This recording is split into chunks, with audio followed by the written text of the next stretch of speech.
தேவனுக்கு மகிமை உண்டாகட்டும். கர்த்தர் கொடுத்த கட்டளைகளும் நீதி நியாயங்களும். 1 கொரிந்தியர் 14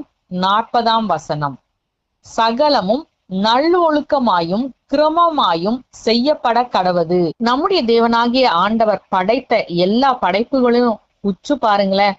எல்லாவற்றையும் எவ்வளவு நேர்த்தியா அழகா உருவாக்கி இருக்கிறார். ஏன் நம்மளை எடுத்துக்குங்களேன், நம்முடைய உறுப்புகளையும் உள்ளுறுப்புகளையும் எவ்வளவு அழகா டிசைன் பண்ணி இருக்கிறாரு. அப்படிப்பட்ட நல்ல தேவனை நாம தொழுது கொண்டு வரோமே, அவரை மாதிரியே நாமளும் எல்லாவற்றையும் நேர்த்தியா செய்யணும்.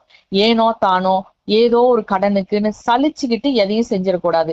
குடும்பத்துல நாம செய்யற வேலையா இருக்கட்டும், நமக்கு கர்த்தர் கொடுத்த எந்த பொறுப்புகளாகட்டும், எல்லாவற்றையும் நேர்த்தியா செய்யணும்னு நாம முயற்சி செய்யும் பொழுது நிச்சயமாகவே நம்முடைய முயற்சியை கர்த்தர் ஆசீர்வதித்து நம்மை பெருக பண்ணுவது நிச்சயம்.